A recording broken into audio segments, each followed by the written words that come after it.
So when you are easygoing with your community, with your friends, with your family, and so on, you treat them nicely, and they make you make their life easier. Make it easier for them to remember Allah, to fast and to pray and so on. So having good character is one of the heaviest thing that can be on the scale of good deeds and the hereafter when people are being judged.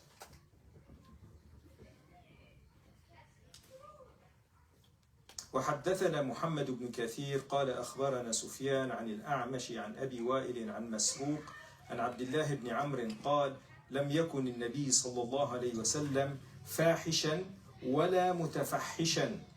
الفاحش الناطق بالفحش وهو الزيادة على الحد في الكلام السيء، والمتفحش المتكلف لذلك أي لم يكن له الفحش خلقا ولا مكتسبا.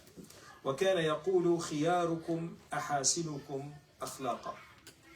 So Abdullah ibn Amr ibn al-As radiyallahu anhuma, he was describing the Rasulullah sallallahu alaihi wasallam. He said he was never obscene. He wouldn't say foul words. He wouldn't pretending. He wouldn't force himself to do it. It wasn't his nature to do that, and he would never do it. So always his words were kind and truthful.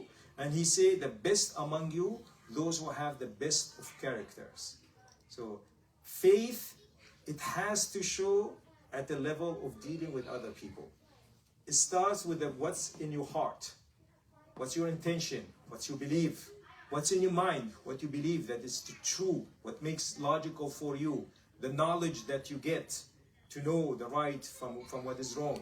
The words that you say, whether it's to other human beings or the words of dhikr and prayer and supplication and so on, and the deeds that you do between you and Allah, the prayer, all the worship, acts of worship, and the dealing with human beings, people that have right on you, your parents, your children, your wife, the close to your family, your neighbors, and those who are farther away from you, the poor, the needy, the weak, and even your enemies. How are you going to treat them? All you're going to do, treat them with fairly. So this good character should show and prove that what you think of, what you believe in, what you practice is truly for the sake of Allah subhanahu wa ta'ala. وحدثنا عبد الله بن صالح قال حدثنا الليث قال حدثني يزيد بن الهاد عن عمرو بن شعيب عن أبيه عن جده أنه سمع النبي صلى الله عليه وسلم يقول أخبركم بأحبكم إلي وأقربكم مني مجلسا يوم القيامة. فسكت القوم فأعادها مرتين أو ثلاثة. قال القوم نعم يا رسول الله. قال أحسنكم خلقا. حديث متفق عليه أخرجه البخاري ومسلم. In this hadith, Rasulullah sallallahu alaihi wasallam said, was sitting with the companion, should I tell you who's going to be most beloved to me and closest to where I'm going to be sitting in Qiyamah, in the day of judgment, in the hereafter? He told them that once, twice, 3 times. So they all kind of got excited. They got interested. They wanted to know, yes, we need to know. He said, the one that has the best of character. So what does it mean to be close to Rasulullah sallallahu alaihi wasallam? First of all, you're in Jannah. That's by itself is great. You're not being tortured in hellfire, in Jannah. Best of thing. But where is Rasulullah sallallahu alaihi wasallam in Jannah? Al-Wasila. The highest level of Jannah, in the middle, the top part of Jannah, just beneath Al-Arsh, the throne of Allah subhanahu wa ta'ala. So the best part of Jannah, that's where Rasulullah sallallahu alaihi wasallam. So who's going to be the closest to him? The ones who have the best of character. Of course, as we said, they've done the parts of faith, they've done the parts of wajibat and ibadat and so on, and they've done this extra nawafil, and the best of them, they're having good character. It's not easy. Being kind to people, to have this good character day in, day out, every day, every month, every year, with everybody, it's very testing. It's very hard. But once you remember why you're doing it for the sake of Allah, you're going to be first pushing on yourself against human nature. Somebody provoke you Human nature, you get provoked, you get angry. Somebody say a bad word to you, the human nature, you respond. Somebody threaten you, you threaten them. Somebody get physical with you, get physical with them. That's human nature. So you're going to play against your human nature. Until it becomes your nature that you're an easygoing person, you have a good character. إنما العلم بالتعلم وإنما الحلم بالتحلم.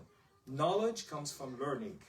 Having perseverance and patience come from practicing perseverance and patience.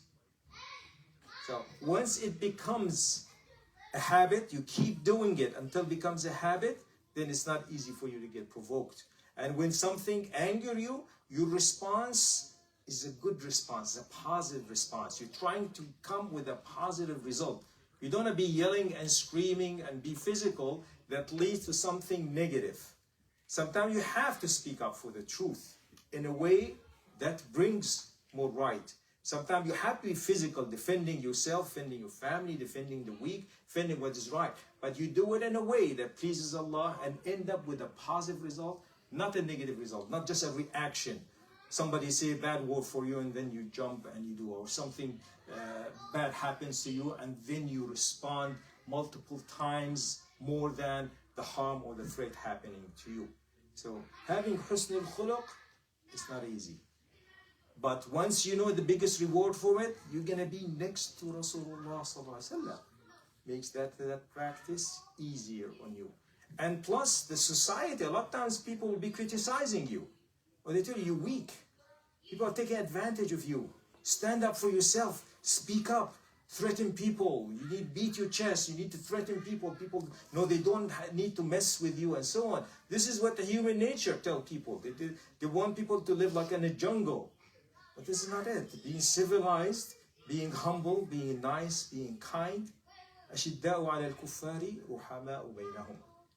Allah subhanahu wa ta'ala described the Sahaba at the time of Rasulullah sallallahu alaihi wasallam. They were tough with their enemies, the kafir that's fighting them. But among themselves, they had mercy. So mercy means you don't deal with bad deed with a bad deed. You don't deal with something negative. It's forgive. Let it go. Let it be.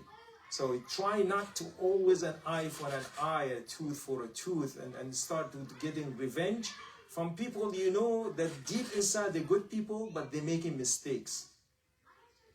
The time that you need to correct these mistakes, you need to correct it in the best way that doesn't get repeated. Not because it offends you and how dare they do this to me.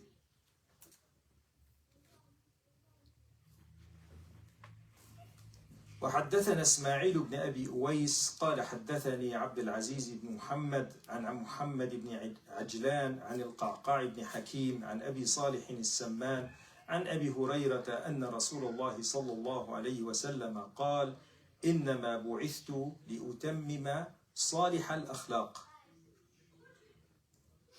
This hadith, very simple and brief, but it kind of sums a lot of Islam and all of the religions. Rasulullah said, I was sent to perfect the goodness in the deeds. That is, everybody know right from wrong. All the message that came with all the messengers from before, same. It's about being respectful to your parents, be dutiful to them, doing right with your family, doing right with your neighbor, being kind, being generous, and so on. But people corrupted this message. So the message of Rasulullah came to perfect it again, to remind people that what is the true message coming from Allah subhanahu wa ta'ala, and to perfect it in a way that cannot be spoiled. It's kept. So you need to know what are the teaching of Musa. Where is the old Bible? Where is the Hebrew Bible? It doesn't exist anymore. I was looking at the documentary the other day. They're saying the oldest written Hebrew Bible as a manuscript, handwritten, is the 1,000-year-old only. And it's kept in Leningrad. This is the oldest. And the people think Musa lived 4,000 or 5,000 years ago. So for 3,000 or 4,000 years, you don't know what his teaching is. And the same thing with the New Testament. With the what is the oldest Bible? The language that Isa, Jesus, spoke was Aramaic. There isn't any single Bible in Aramaic. None. The oldest Bible that exists is a Greek Bible. And it was 100 to 200 years after the life of Jesus, and nobody knows who wrote it. So even the names they tell you, this is a book of John, Matthew, and so on, they give it name, they don't know who wrote it. Somebody say, well, that looks probably John who said it, this one probably the book of Matthews, and so on. And then they go, say, okay, we'll accept them, we'll call them Bible. And this sect will say, okay, I'm going to take these books as the Bible. Others say, no, I'm going to take these four and add a fifth to them. Say, no, this fifth, we don't accept it, and so on. It's just arbitrary. Whatever goes with the message they're coming with. The Old Testament, the Greek Bible, with the Hebrew Bible, there's like a 15% difference between them. That document I was looking to, say the book of Isaiah in the Greek Bible is 15% shorter than the ones in the Hebrew Bible. Says that. Where did that 15% go? Because it's a translation from a translation from a translation. So people don't have the original. In Islam, we have the original. The Quran in totality was written at the time of Rasulullah sallallahu alaihi wasallam. Everybody wrote it down. When he died, it was collected as one book at the time of Abu Bakr. The people who hear it, they're still there. They wrote it in one book so nobody will disagree upon it. And it was copied, it was time for Uthman. He lived with the Rasulullah and all the people who memorized Quran sent it. And not only the writing, he sent with every book a reciter to give them the proper pronunciation. Because Arabic, they write consonants and they write long vowels. Short vowels are not written. So people can make mistakes. Punctuations were not put there. So people might make mistakes in that. So they need a reciter to keep it with them, to tell them what's the proper pronunciation so they don't miss a word for another word or trying to imply something different. Not only that, they had the hadith of Rasulullah sallallahu alaihi wasallam giving the explanation of this revelation. They had the sunnah of Rasulullah sallallahu alaihi wasallam, the application of it. And they had the seerah and they had the ways of the Sahaba, how they practiced these teachings. And it's kept going with a connected chain of narration till nowadays. The one with the shortest chain of narration of Quran, I think it was either 32 people or 33 people still alive. Between him and Rasulullah sallam, 33 people between him and Rasulullah sallallahu alaihi wasallam. They get a sanad, they get a document. This sheikh, he heard this Quran in totality. He pronounced it the same way his sheikh, his teacher from the Sahabi, from Rasulullah sallallahu alaihi wasallam, that this is how it was pronounced, how it's written, everything in it. They have a documentation of it. How many people have this? Hundreds of thousands, if not millions, of Muslims have these documents, this sanad. This ijazah, they get this ijazah. So they cannot get it corrupted. They're talking about a story of one of the people who became a Muslim at times, I think times of Abbasis or Ayyubis. He was very famous manuscript copier. His handwriting was very good. So he used to copy the Old Testament, the New Testament, and people would buy for him with good money because his handwriting was very good. So he thought to himself, I'm gonna change a few words in the Hebrew manuscript. So he copied it, changed a few words, gave it to the Hebrew people. They said, oh, this is good, excellent, they paid him good money. So he did the same thing with the New Testament. He went to the church, he gave them copies, that looks good, great, and gave him money. He said, okay, I'm going to try the same thing with Quran. So he changed a few words, gave it to them, they all throw it in his face. He said, no, this word is wrong, this letter is wrong, where is the punctuation, this, where, and this. He said, well, I became Muslim. He said, this is the only religion, they know their book for certainty. They know every word where it is, every letter where it is, every punctuation mark where it is. There's no change. The rest of it, people don't know. You see now the King James Bible, it's not the King James Bible that he wrote at his time, King James. The King James is just recent, a few hundred years ago. Because the language he's written in it is Shakespearean language. Nobody can understand. Thy, thou, shalt, not so on. So now I have a new version of it in modern English. Now, where did he get that version, King James? The Bible is not in English. So what he did, he went to a Greek translation and they translated it to English. So why not taking the Latin translation? Because that was a time. Because he wanted to differ from the Catholic Church. The Catholic Church would not approve him divorcing his wife, marrying another one. So he created a new church, Anglican Church, and he assigned himself as the head of this church. And he didn't want to use their Bible, so he brought some scholars that brought some Greek Bibles, and they translated it the way they want. So when they came to the part where saying that God is three and three in one, the Trinity, the whole thing, they couldn't find it in the Greek Bible.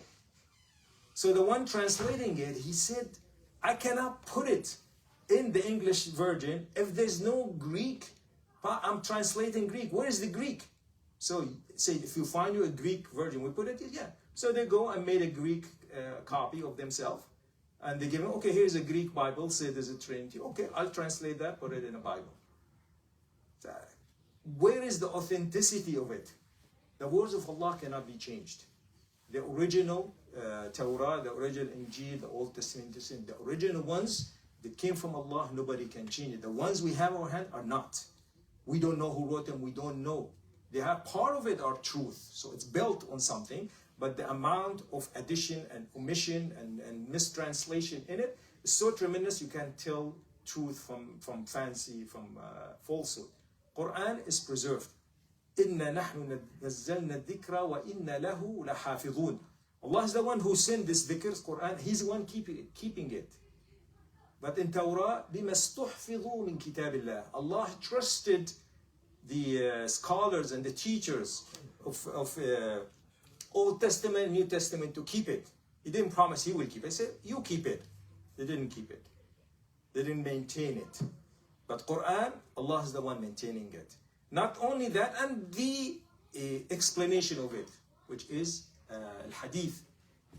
وَنَزَّلْنَا إِلَيْكَ الذِّكْرَ لِتُبَيِّنَ لِلنَّاسِ مَا نُزِّلَ إِلَيْهِمْ مِنْ رَبِّهِمْ وَأَنزَلْنَا إِلَيْكَ الذِّكْرَ لِتُبَيِّنَ لِلنَّاسِ مَا نُزِّلَ إِلَيْهِمْ مِنْ رَبِّهِمْ.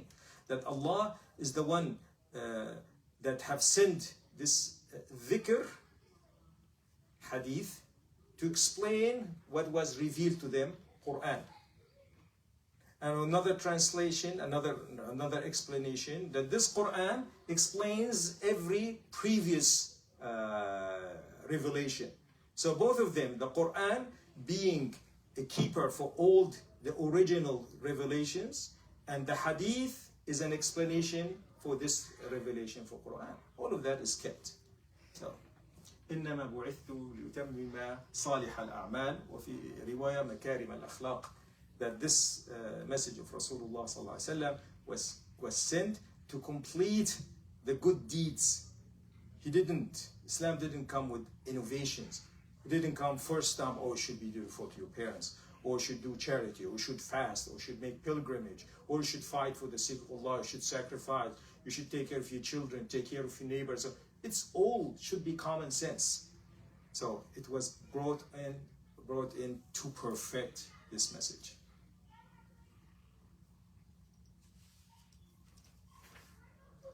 So I think there's two more hadith in this section, and we'll finish it. So we'll finish this bab.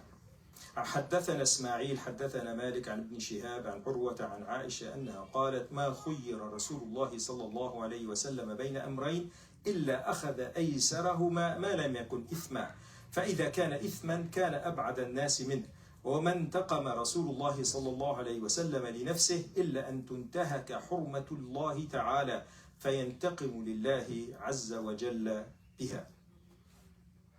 Aisha mentioned about the characters of Rasulullah sallallahu alaihi wasallam. Said every time he has to choose between two matters, he tried to find the easiest for people to follow, unless it's forbidden. If it is something forbidden, something haram, something sinful, he's going to stay the farthest away from it. And he will never took revenge for himself for a personal reason. He would only take a revenge if the orders of Allah has been broken. So he never revenge for himself. We know some people called him names. Some people physically, they got physical again, grabbed his clothes, left a mark on his clothes. They accused him of not being a good person, not paying things on time and so on. He never revenged for that. But if somebody gonna be attacking the Muslims, attacking the weak, or putting idols in Mecca and so on, that's the time he took actions. وحدثنا محمد بن كثير قال أخبرنا سفيان عن زبيد عن مرة عن عبد الله قال إن الله تعالى قسم بينكم أخلاقكم كما قسم بينكم أرزاقكم وإن الله تعالى يعطي المال من أحب ومن لا يحب ولا يعطي الإيمان إلا من يحب فمن ظن بالمال أن ينفقه وخاف العدو أن يجاهده وهاب الليل أن يكابده فليكثر من قول لا إله إلا الله وسبحان الله والحمد لله والله أكبر. هذا حديث موقوف على عبد الله بن مسعود أي حكمه حكم الأثر. In this narration, Abdullah ibn Mas'ud, he was saying that Allah has divided amongst you your manners and characters the same way he divided money. He would favor people with money whether he loved them or not. But Iman and good characters, he will only favor it for the people that Allah loves. So just for somebody have money, power, wealth, is not a sign that he's beloved by Allah. Allah give it to whoever he loves or not. But those that Allah favored them with good characters are the ones that Allah has favored.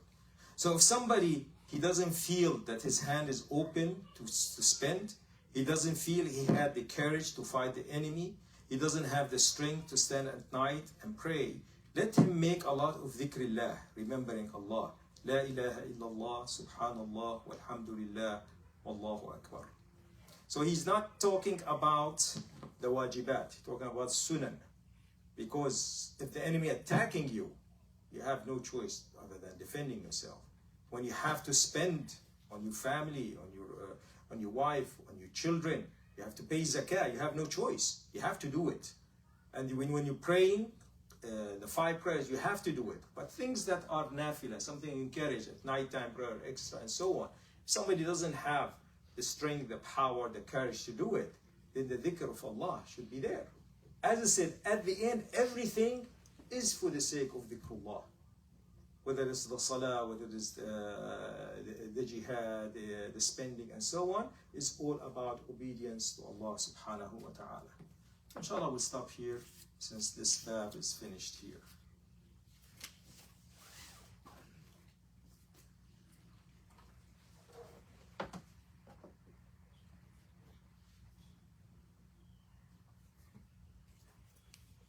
كنا ذكرنا في صلاة الوتر وعددها وصورها. ماذا يقرأ فيها؟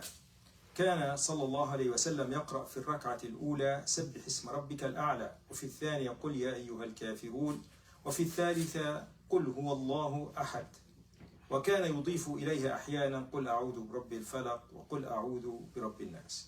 So the most common surah that Rasulullah ﷺ used to recite when he's praying witr. In the first ruk'ah, al-a'la, sabbih isma rabbika al-a'la. In the second one, qul ya ayyuha al-kafirun. Third one, qul Allahu ahad. That was the most common. Sometimes in the third ruk'ah, he will add to it, qul a'udhu rabbil falaq, qul a'udhu rabbil nas. So this was the most common. However, it's not a must that you do it, because sometimes he recited something different.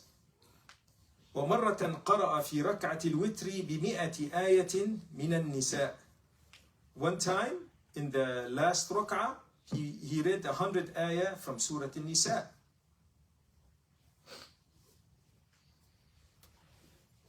وكان صلى الله عليه وسلم يقنت في ركعة الوتر أحيانا.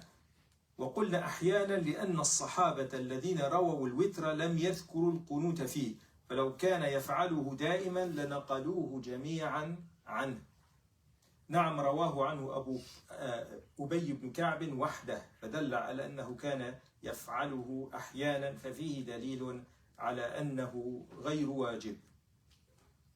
And then make dua al-qunut in the last rak'ah. The author of this book, Sheikh Hussein, and his teacher, Sheikh al-Albani, an opinion it is sometimes he read al-qunut. The reason for that, it says only one Sahabi, Ubay ibn Abi Ka'b, reported that dua al-qunut. The rest of the Sahaba, when they reported his salah, did not mention dua al-qunut. That means he didn't always do it. Otherwise, they would have seen it and they would have reported it. So doing it is a sunnah, but it's not a wajib. So one, his witr is perfect if he did not make dua al-qunut. If he did make dua al-qunut, inshallah he'll get more ajr, but it's not a must. وَكَانَ يَجْعَلُهُ قَبْلَ الرُّكُوعِ. And dua al-qunut for the night prayer is before making ruku'. So this is different from dua al-qunut lil-nawazil. When there is difficult times, you make dua al-qunut after standing up from ruku'. And that could be not only for witr, that's usually in salat al-farida. In the last rak'ah of salat al-farida, in the last rak'ah after making ruku', standing up, then he will make dua. Whether there's enemies attacking, Allah take care of them, there are people being oppressed, Allah support them, they need rain, something of importance, nawazil, what they call it. This is after ruku'. But for night prayer, for witr, qunut is before ruku'. Sheikh, I have a question about that. For the one that you said in Farida, is it acceptable for somebody to do the qunut, whether it be every prayer that he prays, almost every prayer to stand up, or every certain type of prayer, for him to make the qunut about a situation that's going on? Rasulullah sallallahu alaihi wasallam, the longest he made qunut was 1 month on the people who killed around 60 of the people who memorized Quran. They were a group of youngsters. They usually stayed every day after Salat al-Fajr until sunrise, and they revised Quran until they all memorized it. And then one tribe of Arabia, they asked Rasulullah sallallahu alaihi wasallam to send them some people teaching Quran. On the way there was a group, one of the tribes were rogue. They went rogue and they killed them all. So Rasulullah sallallahu alaihi wasallam, he spent a whole month making dua on them that Allah will have revenge from them. So the longest he was reported to is 1 month.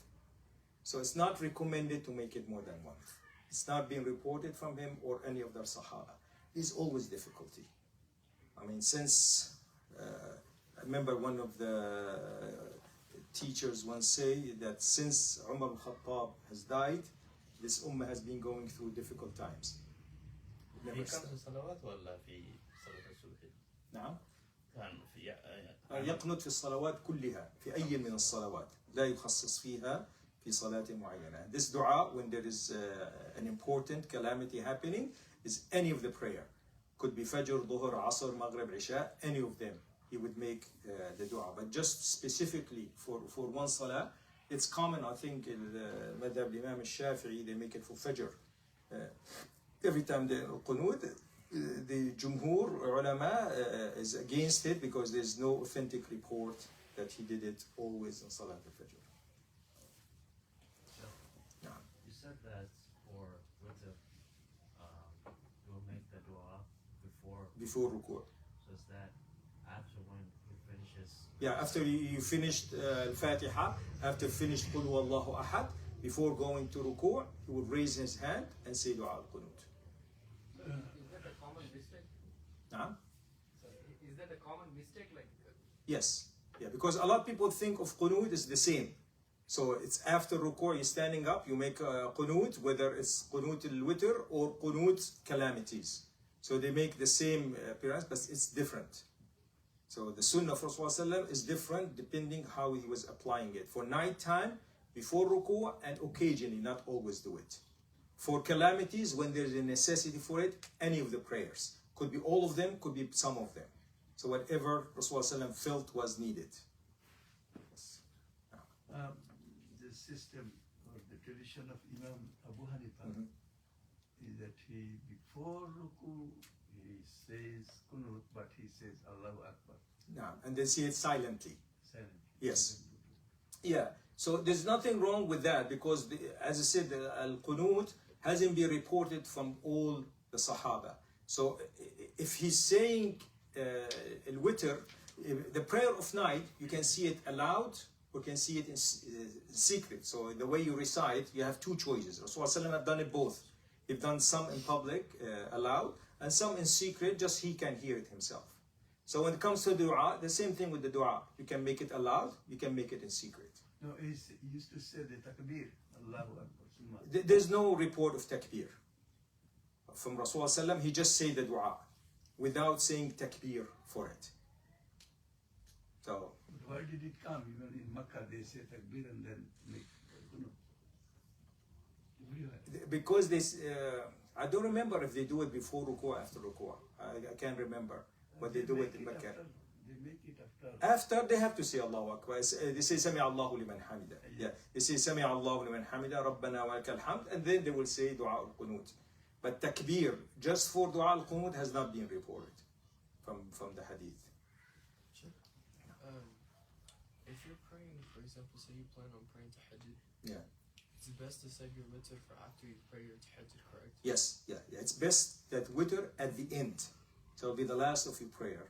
But if it happens, you were not sure you're going to pray late at night. So before you go to bed, you finish with witr and sleep. And then you happen to wake up before Fajr. Sometimes Rasulullah did pray 2 rak'ah. But it's not intentional, he done it. So he woke up, he has time, he can make 2 extra rak'ah. But the habit should be that witr should be the last thing. And as late as possible, if you know you're going to be waking up late. If not, you do it early. But there is a hadith where Prophet asked Abu Bakr, when do you pray? He said early. Yeah. And then ask Umar, he said later. He said, okay, you want to be sure, you took it hardest on yourself, you want to get the more rewarding. Yeah. So if you are sure you're going to be waking up late at night before Fajr and making witr, that's the best time. Last third of the night, that's the best time. But if you're not sure, or you know very likely, you're tired, your night's short, you're barely going to be waking for Fajr, then pray witr before you go to sleep. Yeah. في ناس بعد في الصلاة معنا بعد ما ينتهوا صلاة فاتحة الكتاب معنا ما يقول آمين. نعم. كيف فيها اجتهاد، فيها خلاف الاجتهاد، لأنها ما وردت من كل الروايات، لكن ثبتت الرواية أن الرسول صلى الله عليه وسلم لما ينتهي من قوله ولا الضالين كانوا الصحابة يقولوا آمين حتى يرتج المسجد بالصوت. لكن بعض الروايات ذكرت الفاتحة من دون آمين، فمن جاءته رواية فقط الفاتحة من دون آمين أخذ بها ولم يقل آمين.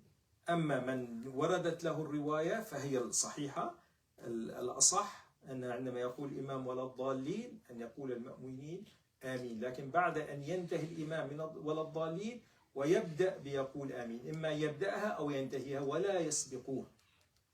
So he's asking about when Fatiha, about that some people when the Imam finished ولا الضالين, they kept quiet, and very common in Hanafi madhab that they don't say Ameen aloud. Because not all the narrations mentioned Ameen. But it was mentioned enough ahadith, authentic, that one is sure that the Sahaba, this was their habit.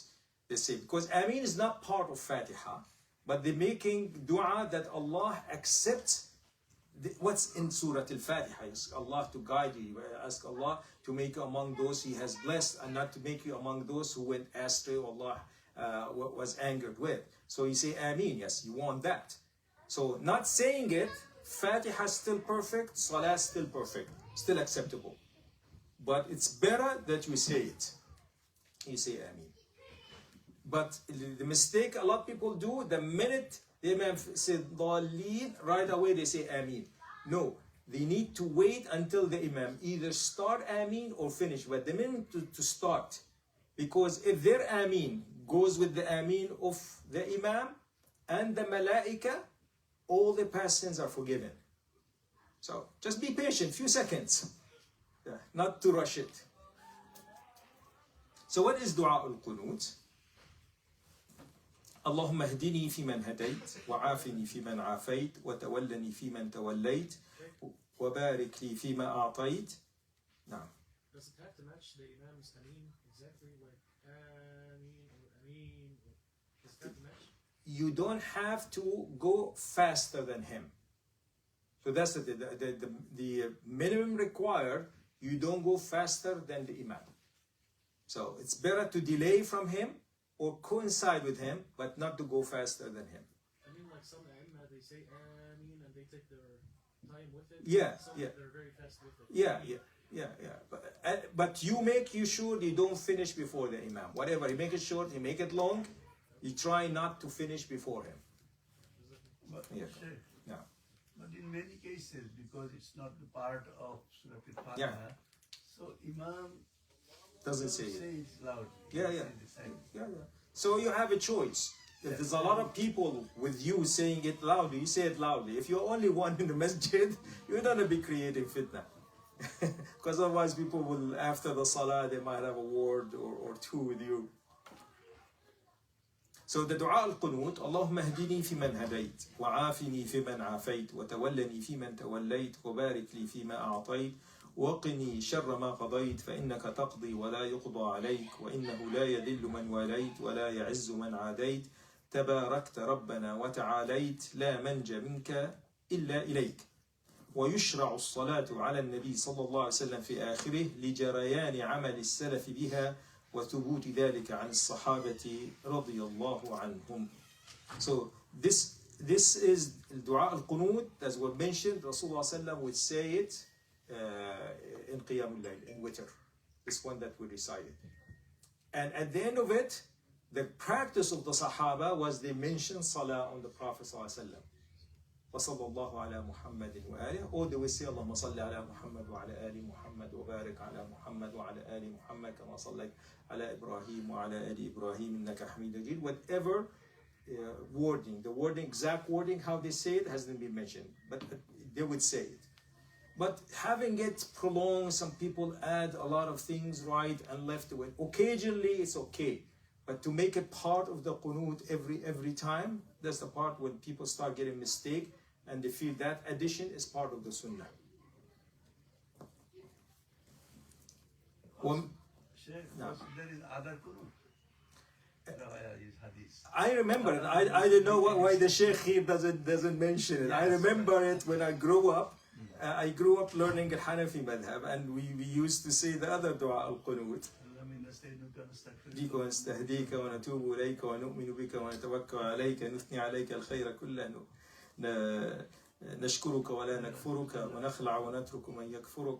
Yeah, I remember this is the first winter. Its meaning is so beautiful. Dua, I know. This is the qunut I first learned. Yeah. But then I found out that most of the hadith mentioning that one. So I don't know. I was surprised that the Sheikh here didn't mention it, did not comment on it. I will look into it whether the narration has been authenticated. Yeah, because I remember it was authentic and it was a variation. You have a choice, either this one or that one, both of them being reported from Rasulullah sallallahu alaihi wasallam. وما يقول في آخر الوتر كان يقول اللهم إني أعوذ برضاك من سخطك وبمعافاتك من عقوبتك وأعوذ بك منك لا أحصي ثناء عليك أنت كما أثنيت على نفسك. كان يقول في آخر وتره قبل السلام أو بعده. وإذا سلم قال سبحان الملك القدوس سبحان الملك القدوس سبحان الملك القدوس يمد بها صوته ويرفع في الثالثة. So at the end, when he's done with the witr, either before he making salam, so after التحيات, الصلوات الإبراهيمية and so on, he will make this dua, اللهم إني أعوذ برضاك من سخطك وبمعافاتك من عقوبتك وأعوذ بك منك لا أحصي ثناء عليك أنت كما أثنيت على نفسك. He's seeking refuge in Allah with that he will be pleased with him and not to be angered with him. He would seek refuge in Allah that he'll be forgiving rather than being punishing, and seek refuge in Allah from him, from the wrath of Allah. I cannot count any praise for you. I praise you the same way you praise yourself. So this is the meaning of it. He will say it just shortly before salam or after salam. But every time he finishes salam, he says, Subhan al-Malik al-Quddus, Subhan al-Malik al-Quddus, Subhan al-Malik al-Quddus. The third one, he will say it aloud and long. He will say, Subhan al-Malik al-Quddus. So he'll make it loud and long, the third one. So not like the other salah. استغفر الله استغفر الله استغفر الله اللهم انت السلام ومنك السلام تبارك يا ذا الجلال والاكرام. This is in fard salah. So in witr he says سبحان الملك القدوس 3 times. It's time for prayer, right? Yeah. So inshallah we'll stop here. سبحانك اللهم وبحمدك أشهد أن لا إله إلا أنت أستغفرك وأتوب إليك.